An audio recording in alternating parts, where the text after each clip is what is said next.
The Willamette River sparkles under the Portland sun, its waters carrying secrets as old as the city itself.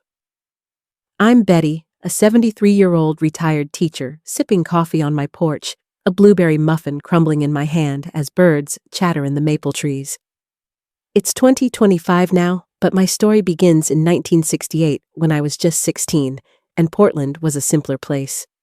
Unpaved streets, church dances, and dreams that felt as boundless as the river. I'm sharing this tale buried deep in my heart for nearly 5 decades to remind you that sometimes the love you think will save you can lead you to the edge of ruin. Stick with me, my dears. And if you feel moved, comment below with a piece of your own story, maybe the city you call home, or a dream you once chased. Let's weave our stories together. Back in 1968, Portland was a working-class town alive with the hum of lumber mills and the scent of pine. Electricity was spotty, and we made our own fun Sunday square dances in the town square where fiddles sang and laughter echoed. I was a fisherman's daughter raised by my father Gerald after my mother passed when I was 8. With 6 sisters, our home was strict, but warm, filled with hand-sewn quilts and the clatter of supper plates. At one of those dances, I met Frank. Tall, strong from millwork with a smile that could charm the stars, he swept me off my feet. "A pretty girl like you shouldn't be alone," he said, his voice smooth as river stones. My heart raced, naive and hungry for something special. Frank was 20, an office assistant at a lumber company, earning enough to wear neat suits and a splash of cologne that lingered like a promise. He courted me properly, sitting on our sofa with the living room door open, my father's hawk eyes watching. Gerald didn't trust him. "That boy's eyes shine too bright," he warned, pipe smoke curling. "They hide shadows." But I was 16, drunk on love, and I begged until father relented. Frank brought me wildflowers, tied ribbons in my hair, and spoke of a future gleaming like the Willamette on a summer day. 6 months later, he proposed. Father sat in his rocking chair, pipe clenched, and asked, "Will you care for my daughter?" Frank's reply was firm, "I'll make her the happiest woman in Oregon." Our wedding was simple, held at St. Sebastian's Church with a backyard reception, barbecue beer, and a 3-tier cake my sisters baked with love. We moved into a 2-room house near the mill, the bathroom a wooden outhouse, but to me, it was a palace. Those first weeks were a dream. Frank came home with small gifts, a peach, a candy, a new ribbon. We'd lie awake whispering about our future, our bodies, learning the language of love. I thought it would last forever. But rivers, even the calm ones, hide currents that can pull you under. I want to pause here, my dears, to invite you into this journey. This story isn't just mine. It's for anyone who's ever trusted too deeply or faced a betrayal that cut to the bone. If you're watching, hit that subscribe button, tap the bell, and drop a comment. Tell me where you were born, how many kids or grandkids you have, or just something unique about you. I read every word, and it warms my heart to connect with you. Oh, and our channel's got a $500 giveaway for subscribers who engage. Check the description for details. Let's keep this community growing. Back then, I didn't see the shadows in Frank's eyes, the ones my father warned about. He worked hard, yes, but there was a restlessness in him, a hunger I mistook for ambition. I was too young to know that love could be a mask, hiding truths that would unravel everything. By the time I was 17, I was pregnant, my heart swelling with dreams of a family. I told Frank over a special dinner pot, roast his favorite with a flower on the table. His eyes lit up, and he spun me around our tiny room, promising to be the best father. "It's a boy," he said, certain, "a strong lad like me." I believed him, my hands resting on my belly, imagining a little face with his smile. Portland in those days was changing, the lumber industry booming, but life for us was still modest. My sisters visited, bringing baby clothes and blankets, their chatter filling our small home. I'd sit by the window, watching the river, singing lullabies to the life inside me. Frank was attentive at first, bringing home fruits I craved, but soon I noticed shifts, late nights, excuses, a faint perfume on his collar. Over time, he'd say, waving off my questions. I wanted to believe him, to hold tight to the love that felt so real. But doubt, like a river's undercurrent, was starting to pull at me. This story will take us through pain, my dears, but also through the strength that rises from it. I've learned that life, like the Willamette, keeps flowing, no matter how dark the night. As we move forward, I'll share how that love I trusted turned into a nightmare, and how I found my way back to the light. Stay with me, and let's discover together how even the deepest wounds can lead to purpose. The air in our little house by the mill carried the scent of pine and promise, but beneath it, something was shifting. I was 17, newly married, and still dizzy with the memory of our wedding day at St. Sebastian's Church. The ceremony was humble, my dress a hand-me-down from my sister Sarah, the pews filled with family and a few mill workers. In my father's backyard, we danced under strung-up lanterns, the 3-tier cake my sisters baked tasting of love and hope. Frank's arm around me felt like a vow stronger than the words we'd spoken. But as the weeks turned to months, I began to sense shadows in his smile, hints of a man I didn't yet know. Portland in 1968 was a city of grit and dreams. The Willamette River wound through it like a lifeline, its banks lined with mills that hummed day and night. Our 2-room home was modest, a combined living room and kitchen, a bedroom with a creaky bed and an outhouse out back. I'd sweep the floors humming hymns from church, imagining the family we'd build. Frank left early for the lumber company, his suit crisp, his cologne sharp. When he came home, he'd bring small tokens, a pear, a ribbon, a kiss that lingered. Those moments made me believe we were crafting something eternal. But love, my dears, can blind you to the cracks forming beneath. Frank's late nights started to pile up. Paperwork, he'd mutter, loosening his tie, his eyes avoiding mine. I'd nod, stirring stew on our tiny stove, ignoring the faint whiff of perfume that wasn't mine. My father's warning echoed, eyes that shine too bright hide shadows. But I pushed it down. I was young, desperate to believe in the man who'd promised me the world. At night, I'd trace the curve of my belly, not yet swollen, whispering to the future I thought was certain. Our community was tight-knit, centered around church and the rhythms of the mill. Sundays meant square dances or potlucks, where women swapped recipes and men talked lumber prices. My sisters, especially Sarah, were my anchors, their visits filling our home with laughter. They'd tease Frank about his charm, but Sarah's eyes lingered watchful. "He's good to you, Betty?"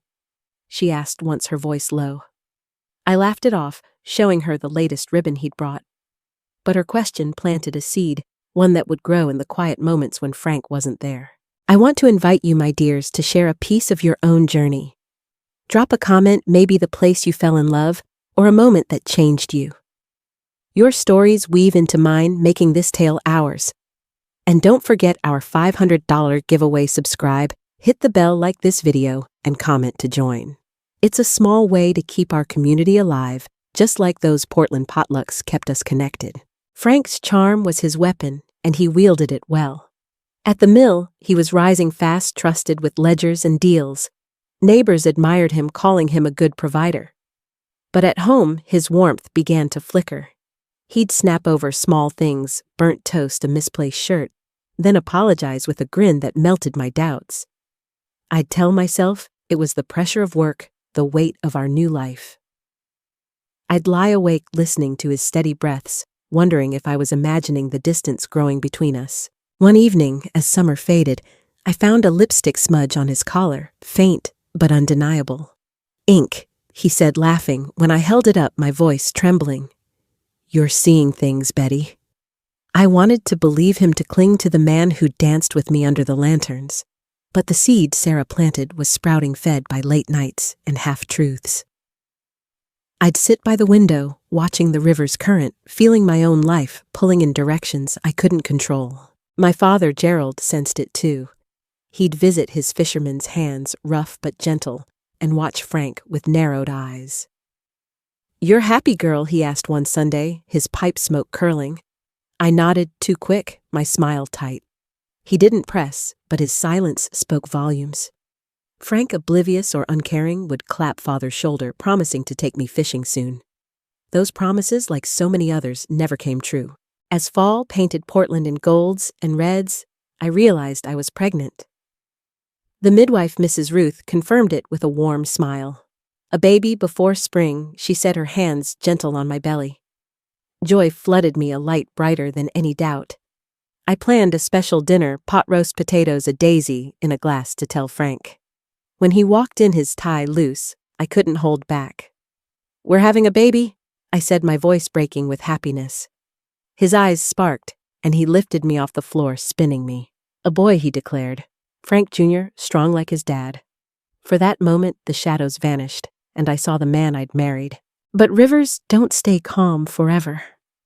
Frank's excitement faded faster than I expected. He'd leave earlier, return, later his gifts replaced by excuses. I'd cradle my belly, singing to the life inside, trying to drown out the questions piling up. Was this the love I'd dreamed of? Was this the future I'd seen in his eyes? I didn't know then that the man I loved was slipping away, leaving a stranger in his place. This journey, my dears, isn't just about love's beginning, but it's unraveling. Stay with me as we follow the current through joy and pain to see how a heart can break and still find its way. The Willamette keeps flowing, and so must we, carrying our hopes and hurts toward whatever lies ahead. The Willamette River shimmered outside our window, its steady flow a contrast to the unease growing in my heart. I was 17, my belly just beginning to round with the promise of our child, and every kick inside me felt like a whisper of hope. Portland, in 1968, was a city of labor and faith, its mills churning and churches filled on Sundays. Our little house by the mill was my world, where I stitched baby clothes and dreamed of a family bathed in love. Frank, though, was drifting, his warmth cooling like the autumn air, and I clung to the belief that our baby would bring him back to me. Pregnancy filled me with a joy I can still taste, like the blueberries in my mother's pies.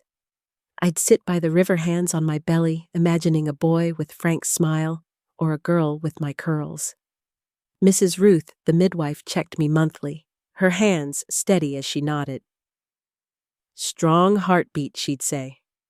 "This one's eager to meet you."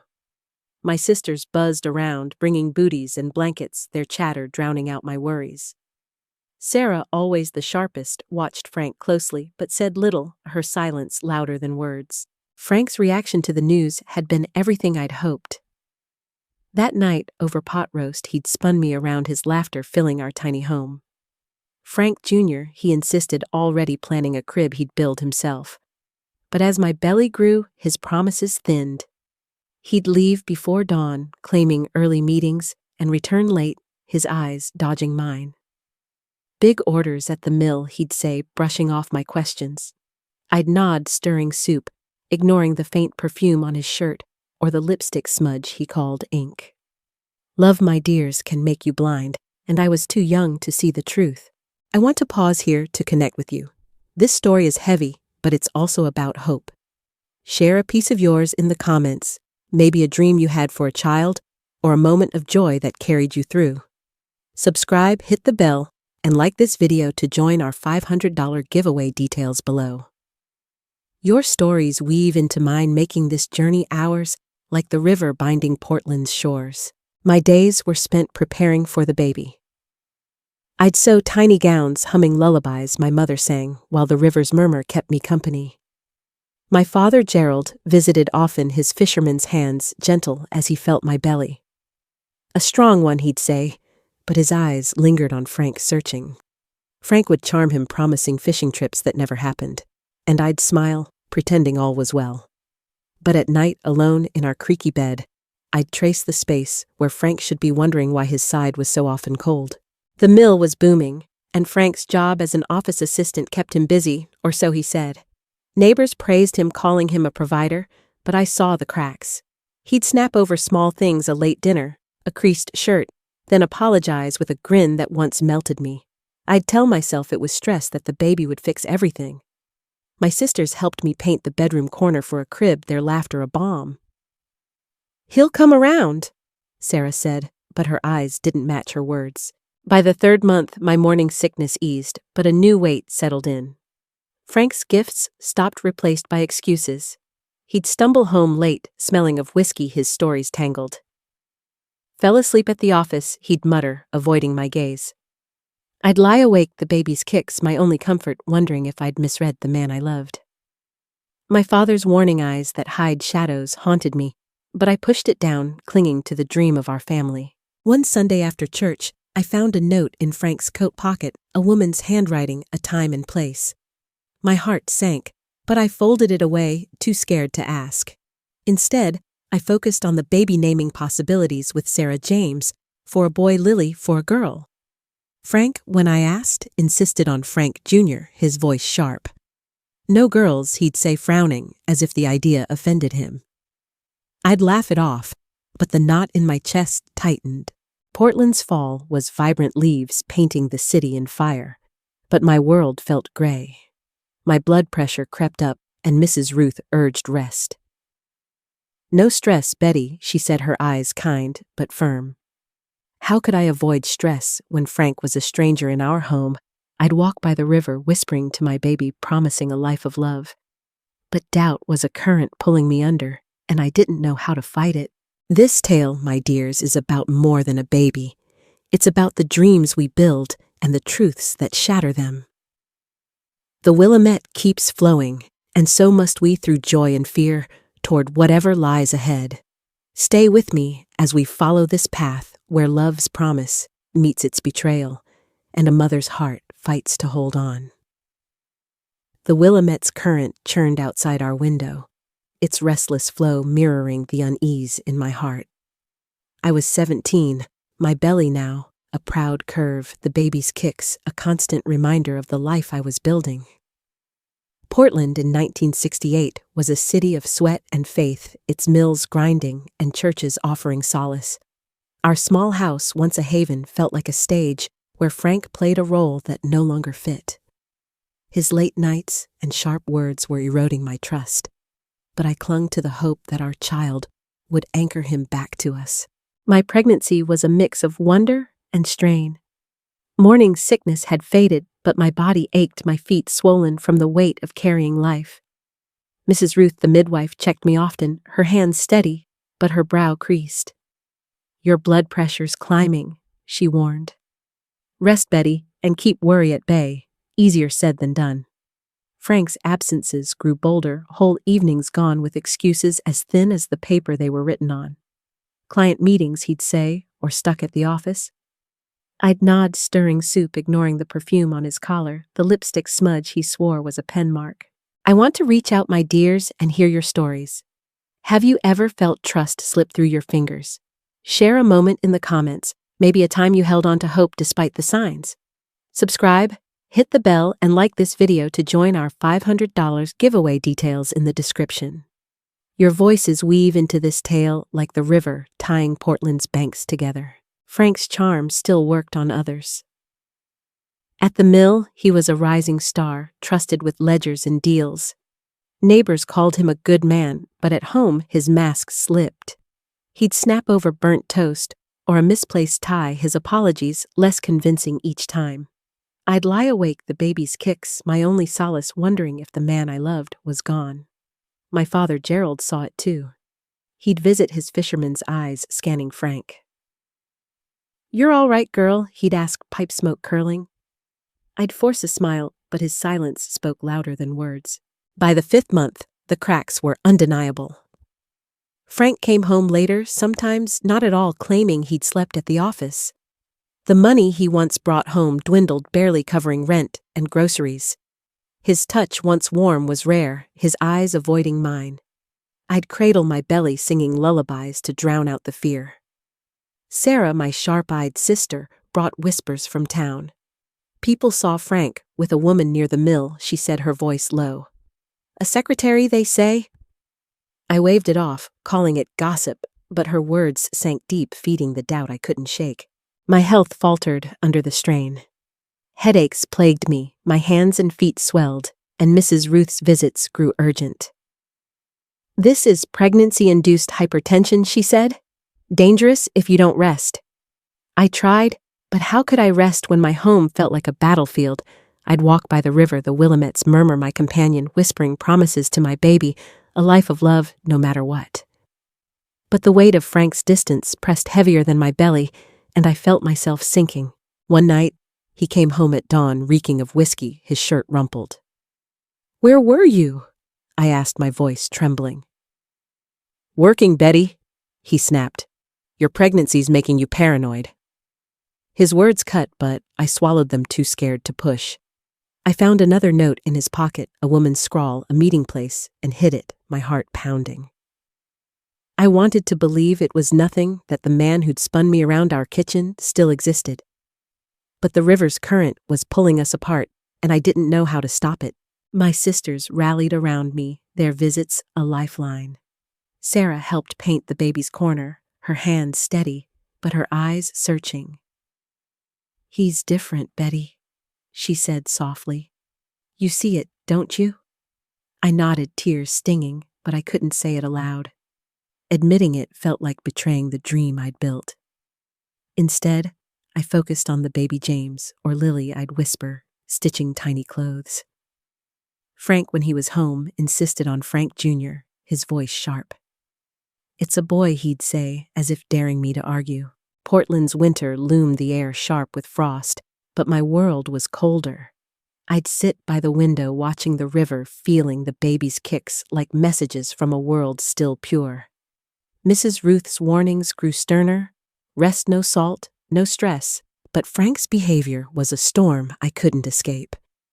I'd pray at night, my hands on my belly, asking for strength. My father's words, eyes that hide shadows, rang truer each day, but I wasn't ready to face what they meant. This journey, my dears, is about the slow unraveling of trust, the weight of hope against truth. The Willamette flows on, and so must we, through doubt and fear, toward a reckoning we can't yet see. Stay with me as we navigate this current, where love's facade crumbles and a mother's resolve begins to rise. The Willamette's waters churned under Portland's gray winter sky, their restless flow echoing the storm brewing in my heart. I was 17, 6 months pregnant, my belly heavy with the child I'd sworn to protect. The city in 1968 was a tapestry of mill smoke and church bells, but our little house by the river felt like a cage. Frank's absences had become brazen, his lies flimsy, and the truth I'd tried to ignore was clawing its way to the surface.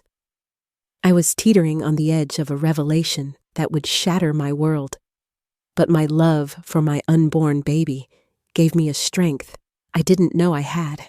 Frank's disappearances were no longer just late nights. He'd vanish for days, leaving me alone with my swollen feet and racing thoughts. Business trips, he'd mutter when he returned, reeking of whiskey and perfume that wasn't mine. The money he brought home barely covered rent, and I'd ration potatoes to stretch our meals. My sisters, especially Sarah, saw the strain. "He's not right, Betty," she whispered during a visit, her eyes fierce. "People talk Frank's been seen with a woman, a secretary named Marlene." I snapped that it was gossip, but her words lodged in my chest like a stone.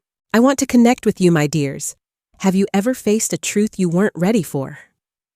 Share a moment in the comments, maybe a time you had to choose between denial and courage. Subscribe, hit the bell, and like this video to join our $500 giveaway, details below. Your stories weave into mine like the river binding Portland's shores. My health was crumbling under the weight of doubt. Mrs. Ruth, the midwife, grew stern during her visits. "Your blood pressure's dangerous," she said, her hands gentle but firm. "Preeclampsia's a risk now. Rest, Betty, and no stress." I tried, but Frank's coldness was a poison. I'd find notes in his pockets, scrawled times, places, a woman's hand. I hid them, too scared to confront him, but each one chipped away at the dream I'd built. I'd sit by the river, the Willamettes murmur, my only comfort, whispering to my baby, "I'll keep you safe, James or Lily." Then came the week that broke me. Frank didn't come home for 7 days. No word, no note, nothing. I was 6 months along, my belly large, my body aching. Desperate, I waddled to the mill, asking for him. He took time off, a clerk said. Said a relative was sick. Sick relative Frank's family lived in Portland. The lie stung raw and undeniable. I returned home collapsing in tears, the baby's kicks my only anchor. Sarah found me there, her face hardening. "Enough, Betty," she said. "You can't stay like this." My father, Gerald, took me in. He carried me to my childhood bedroom, his fisherman's hands steady, and my sisters rallied around. "You're strong," father said, pipe smoke curling. "You'll raise this child with or without him." I wanted to believe him, but hope clung stubbornly to my heart. On the 8th day, Frank appeared at father's door, unshaven eyes sunken. He asked to speak alone. In the backyard, I faced him, my belly between us. "Where were you?" I demanded. "Seattle mill business," he lied, his voice flat. I pressed, citing the mill's story. He faltered, then admitted personal matters. "But I'm back. Come home." I went not out of love, but necessity. 7 months pregnant, I had no job, no money, and a society that shamed unwed mothers. Our house felt hollow. Frank's presence a shadow. He barely hid his comings and goings, the money dwindling further. I focused on the baby sewing clothes, ignoring the whispers from neighbors.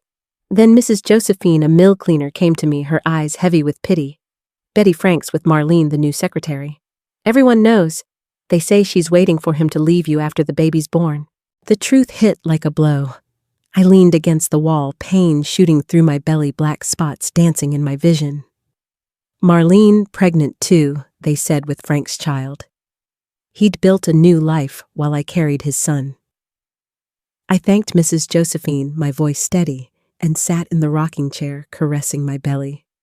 Something shifted in me, a door slamming shut. That night, when Frank came home early, I served dinner, silent planning. I wouldn't confront him, not yet. My baby came first. My health worsened, headaches, blinding, swelling, distorting my hands. Mrs. Ruth's visits grew urgent. "Preeclampsia," she confirmed. "You need bed rest, maybe a hospital." "Hospital? We couldn't afford it." Frank shrugged off her warnings. "Women get sick," he said, disappearing again. My sisters took over, bringing food, washing clothes, their presence a lifeline. I lay in bed, whispering to my baby, promising a future I wasn't sure I could give. The river outside flowed on, indifferent to my pain, but its steadiness gave me resolve.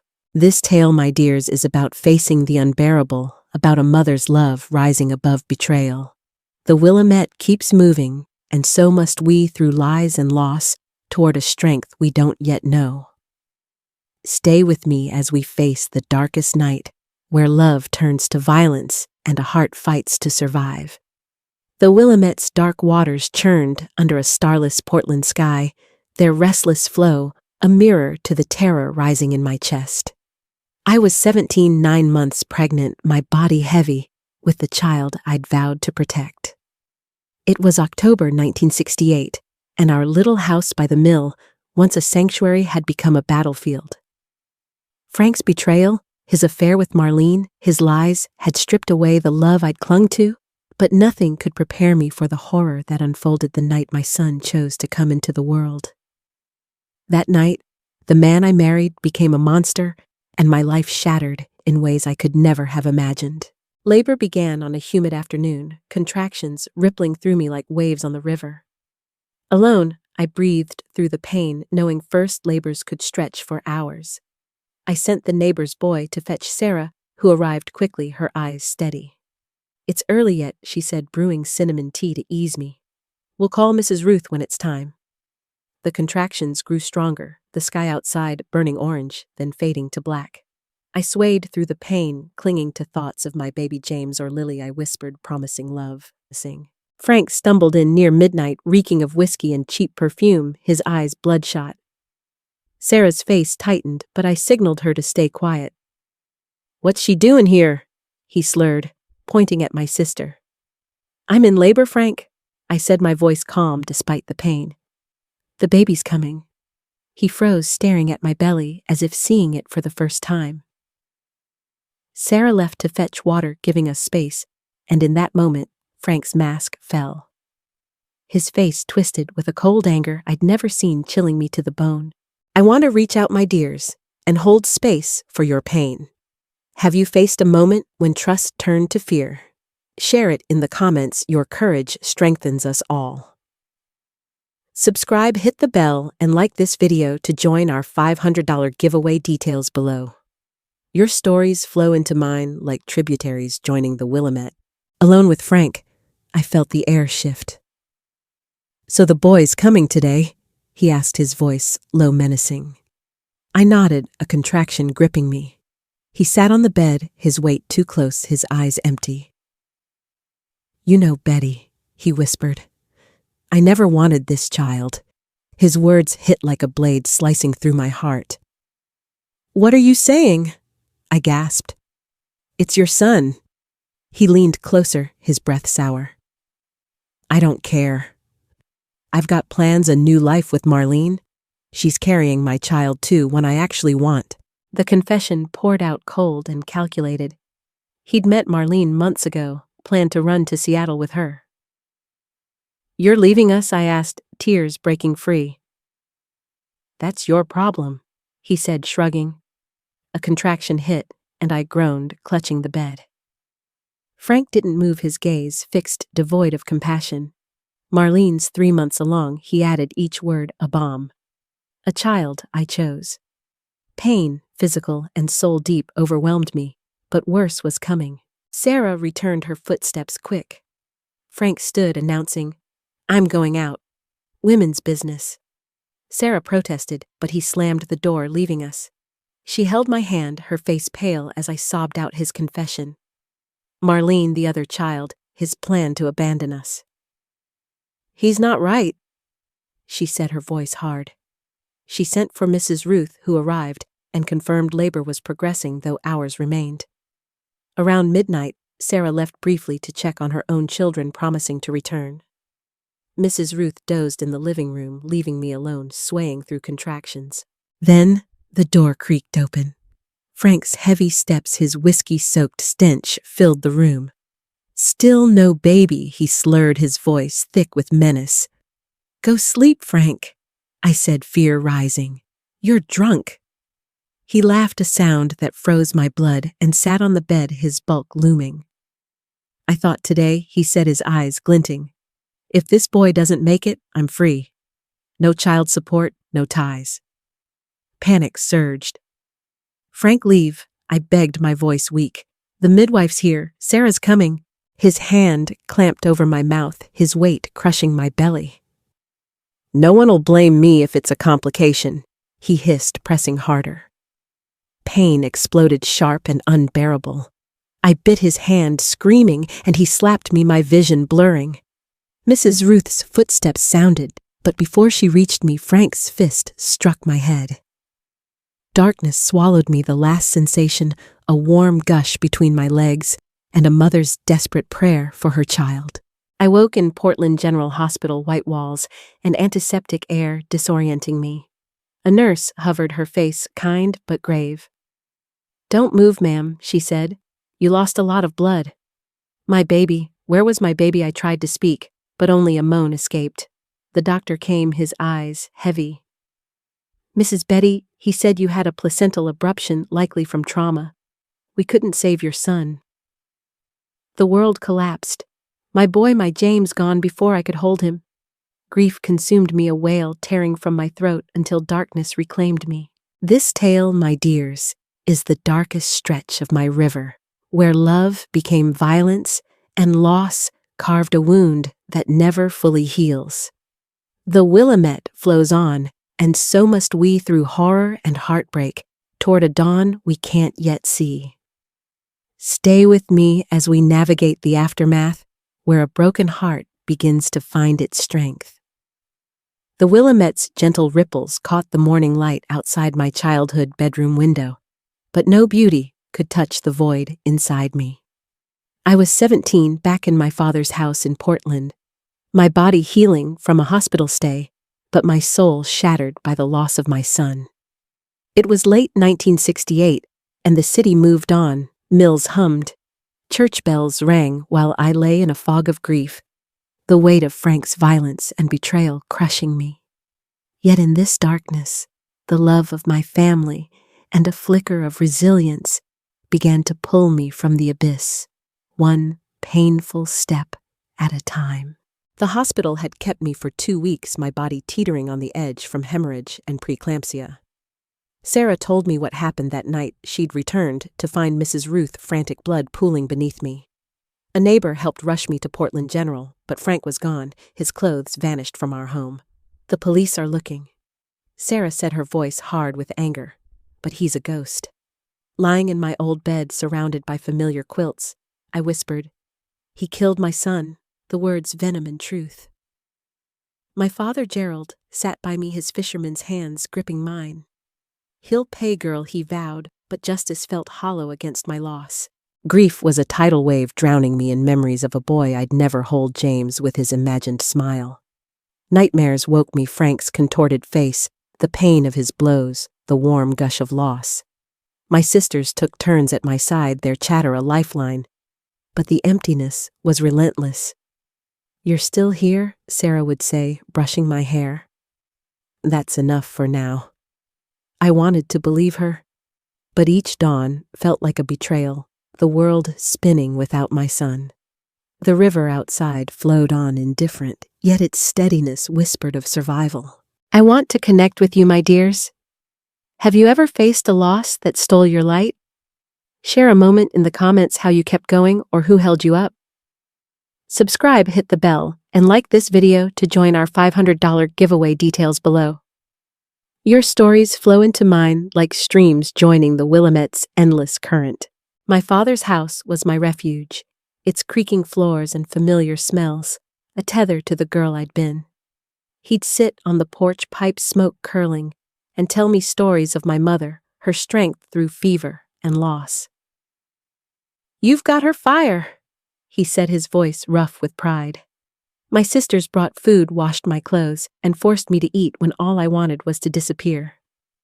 Sarah, fierce as ever, tracked the police's search for Frank, but leads fizzled rumors of Seattle, Canada, nothing solid. Each dead end stoked my anger, a dark flame I wasn't ready to release. Physically, I mended slowly. The doctor called my survival a miracle, but it felt like a curse. My body bore scars, aches in my joints, a weakness that lingered, but my heart was the true casualty. I'd sit by the window, watching the river tracing the path my son would never walk. My sisters tried to distract me, bringing sewing or gossip, but their eyes held pity I hated. "You'll find a way," my eldest sister Mary said, her hand on mine. I nodded, but the path ahead was cloaked in fog. One morning, 3 months after the tragedy, I woke with an urge I couldn't explain to go to St. Sebastian's Church. I hadn't been since losing my son, my faith buried under anger, at a God who'd let this happen. But that day, I dressed quietly and walked the few blocks, the river breeze sharp on my face. The church was nearly empty, just old women praying rosaries, the sacristan polishing brass. I slipped into the last pew, hidden in shadow, not knowing why I'd come, but feeling a pull, like a current guiding me. The young priest, Father Michael, spoke of pain in his homily, not the bodies, but the souls, the kind that seems endless. "Sometimes there's no answer," he said, his Midwest accent soft. "But pain doesn't have to be your story's end." Tears slipped down my cheeks, unbidden. His words weren't a cure, but they cracked the ice around my heart, letting in a sliver of light. I stayed after Mass alone in the quiet, the stained glass casting colors on my hands. Something shifted, small but real, a whisper that I wasn't as alone as I felt. Father Michael approached his steps, gentle. "May I sit, Betty?" he asked. I nodded, and we talked not of God, but of loss, my son, Frank's betrayal. He listened, no judgment, no platitudes, just presence. "Your pain's real," he said, "but sharing it might lighten the load." His words planted a seed one I didn't yet know would grow. I began returning to church, not for faith, but for community, a place to exist without explaining my grief. The river outside kept flowing, and I began to sense I could too, even if I didn't know how. This tale, my dears, is about surviving the unsurvivable, about finding flickers of hope in the darkest depths. The Willamette moves forward, and so must we, through grief and rage, toward a strength born of love and loss. Stay with me as we follow this path, where a broken woman begins to rebuild one fragile step at a time. The Willamette's steady flow outside my father's house was a quiet companion, its rhythm urging me to keep moving, even as grief clung like damp Portland mist. I was 18, a year past the loss of my son, living in the shadow of Frank's violence and betrayal. It was 1969, and Portland buzzed with millwork and Sunday hymns, but my world had shrunk to survival. The church, once a place I'd abandoned, became my anchor, and through it, I found a path to healing, not in grand revelations, but in small acts of purpose that began to stitch my broken heart back together. St. Sebastian's Church, just blocks from home, was where I'd stumbled after that dark night, drawn by an urge I couldn't name. Father Michael, the young priest, with a Midwest twang, had welcomed me without pushing his homily about soul-deep pain striking a chord. I returned each Sunday, not for God, but for the quiet, the faces that didn't pity me, the chance to sit in a place where my loss didn't define me. Father Michael would linger after Mass, offering a few words, never about forgiveness, just presence. "You're not alone, Betty," he'd say, and those words became a lifeline. "I want to reach out, my dears, and hear your stories of finding light in dark times. What's pulled you through a loss? Share in the comments, maybe a person, a place, or a small act that mattered. Subscribe, hit the bell, and like this video to join our $500 giveaway. Details below. Your stories flow into mine like streams joining the Willamette's endless current. One Sunday, Father Michael introduced me to Mrs. Zuleika, a 70-year-old widow who ran a parish charity group. Her eyes, sharp but kind, saw past my grief. "Come help us Thursday," she said. "No pressure, just an invitation. We're packing food for flood families." I hesitated, what could I broken as I was offer, but her warmth pulled me in. That Thursday, I joined a handful of women in the parish hall, sorting canned goods and clothes. I worked quietly, my hands moving while my heart stayed guarded, but the act of doing something for others sparked a flicker of purpose. Week by week I returned. Mrs. Zuleika noticed my knack for organizing and asked me to handle records. "You've got good hands," she said, her smile like sunlight. The group became a haven, women sharing stories, recipes, worries. I began to speak first about small things, then about my son, my voice trembling, but growing steadier. The pain didn't vanish, but it shared space with moments of connection. I'd walk home along the river, the Willamette's flow, a reminder that life could move forward even scarred. My father, Gerald, saw the change. "You're finding your feet?" he said, pipe smoke, curling his pride, quiet but fierce. My sisters, especially Sarah, cheered me on, though they still chased rumors of Frank's Seattle, Chicago, nothing solid. The police had all but given up, and my thirst for justice burned, but it was starting to exhaust me. I wanted to live, not just survive. I took a job as an administrative assistant at the municipal school, a small step that felt like a leap. The steady work filing papers, greeting parents gave me structure, and the river's view from my desk offered peace. The school brought me closer to children, a bittersweet gift. Their laughter stung, reminding me of the son I'd lost, but their energy was a balm. I'd help with small tasks, tying shoes, wiping tears, and found myself softening. One boy, Tommy, a scrappy 7-year-old, would linger by my desk, telling wild stories. "You listen like you mean it," he said once, and I realized I did. These children, with their own invisible hurts, were teaching me to feel again, to see beyond my pain. I moved out of Father's house, renting a room from an elderly widow.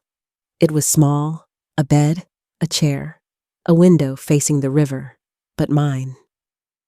I could cry without worrying anyone, arrange my books my way, begin to reclaim who I was. Nights were still hard dreams of my son waking me, but I'd sit by the window, the Willamette's murmur soothing me. I started sewing again, making curtains, then clothes for the charity group's kids. Each stitch felt like mending something in me, too. Father Michael remained a steady presence. We'd talk after Mass, sometimes about my loss, sometimes about Portland's changing skyline. He never pushed faith, just offered space to be. "You're building something new?" he said one day, his eyes kind. I wasn't sure what, but I felt it a shift from surviving to living. Mrs. Zuleika's group grew, and I took on more coordinating deliveries, writing thank you notes to donors. The work filled my days with purpose, my nights with less despair. Portland was changing, the mills still strong, but new businesses sprouting, the river carrying barges of progress. I walked its banks, feeling the city's pulse, and my own, both scarred but alive. My anger at Frank lingered, but it was no longer my only fire. I was learning that pain could coexist with purpose, that loss didn't have to be the end. The river flowed on, and I was beginning to flow with it toward a life I couldn't yet see but was starting to believe in.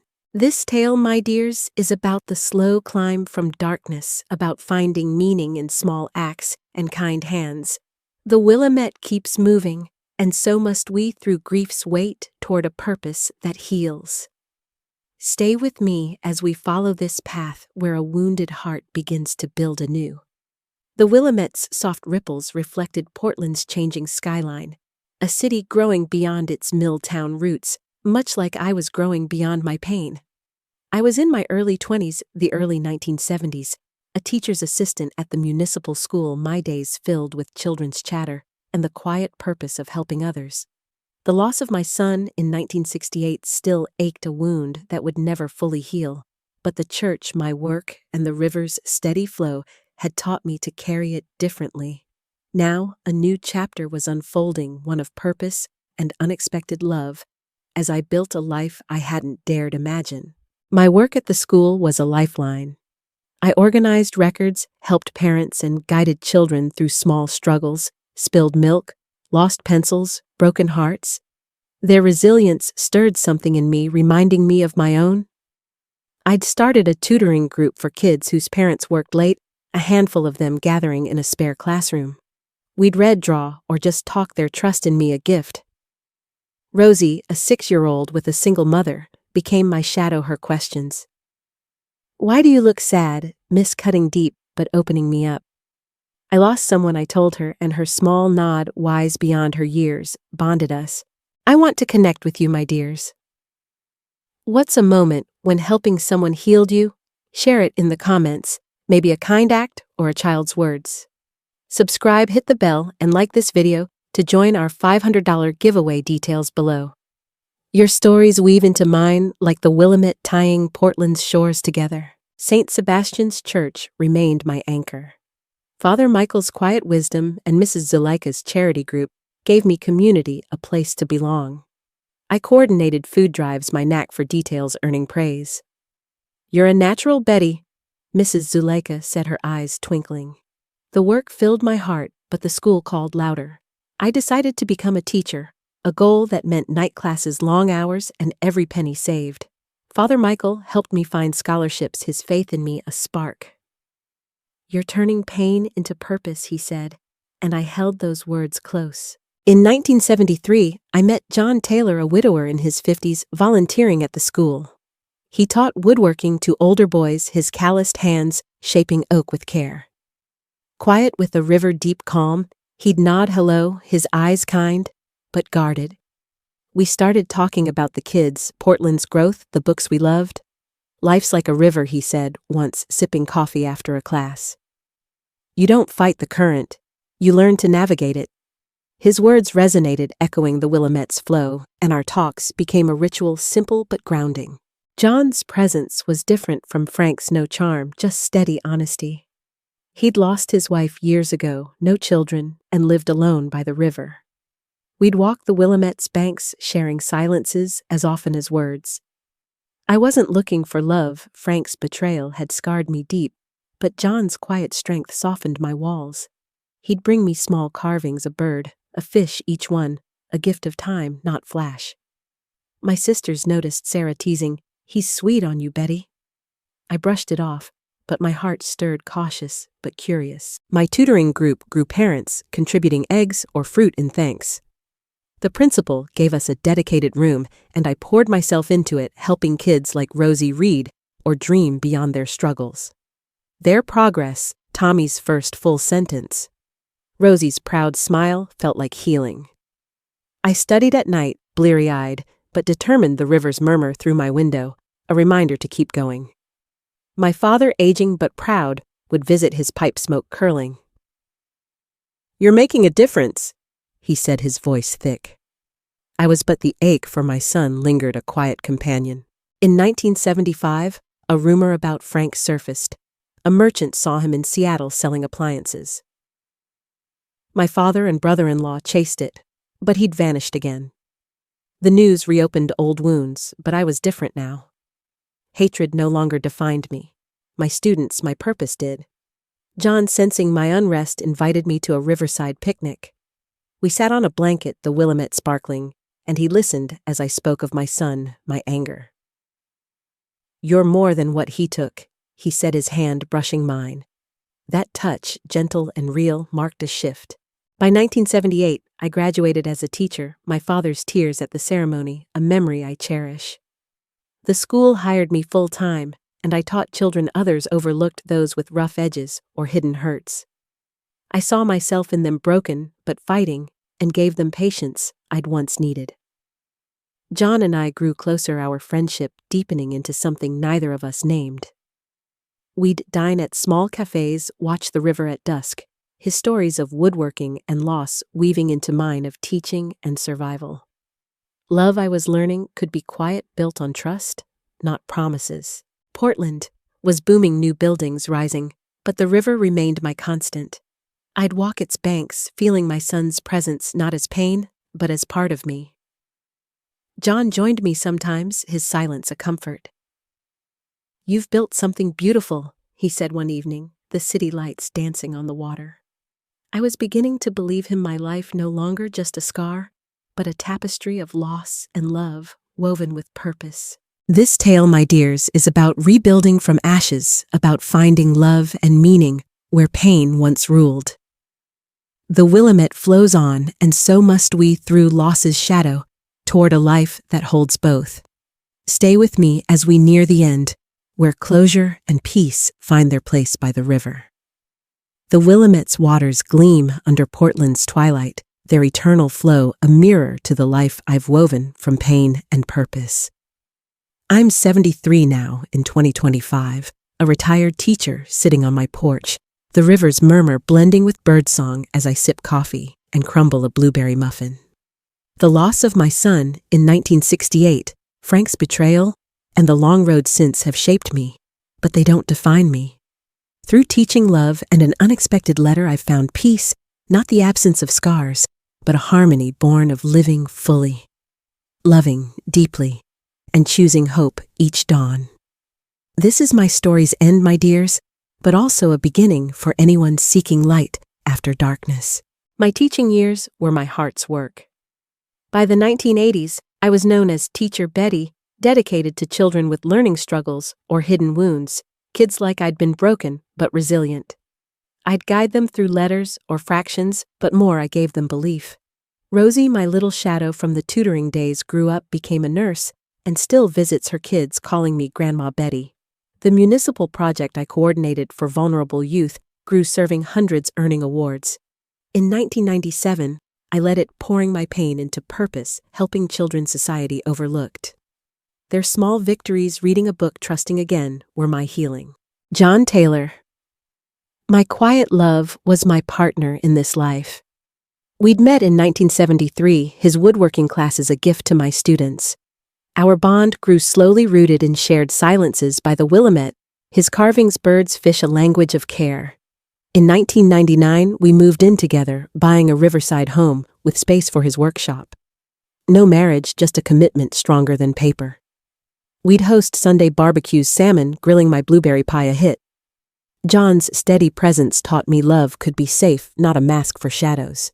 He'd hold my hand watching the river and say, "You're enough, Betty." I believed him. In 1995, a letter from Marlene, Frank's mistress, brought closure I hadn't sought. A private investigator delivered it at my school, her words scrawled in fading ink. She'd died of cancer, but before she'd confessed, Frank, drunk and violent, had fled with her to Seattle after my son's death, not out of love, but fear. He'd died in 1975, a drunken fall, leaving her to raise their son Gabriel alone. Gabriel, a pediatrician, never knew his father's crime, but his life of saving children felt like a strange redemption. A photo of him smiling at 4 echoed Frank's eyes, but not his heart.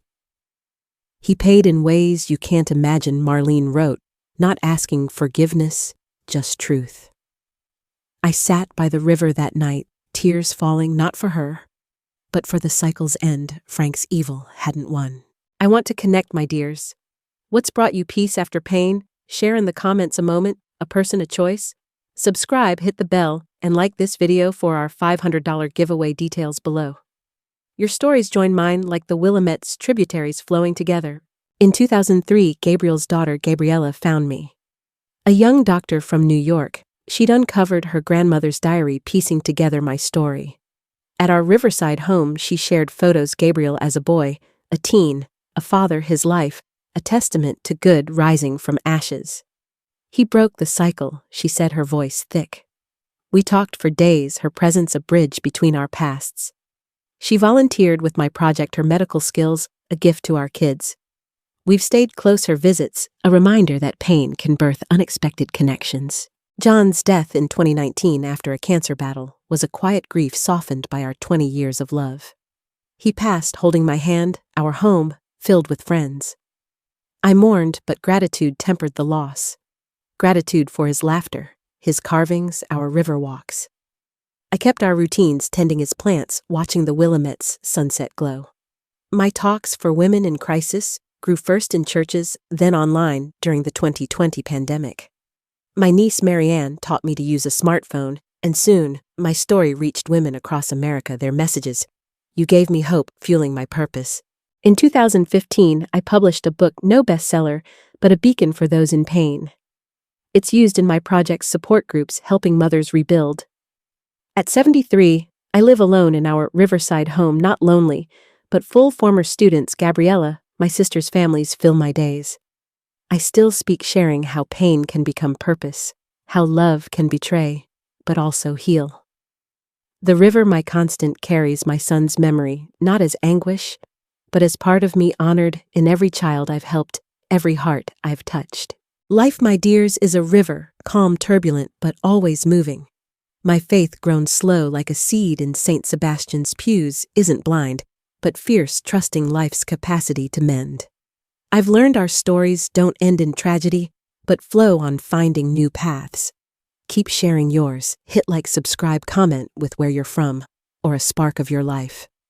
The Willamette runs eternal, and so do we, carrying our scars, our loves, our hopes, toward a dawn that always comes.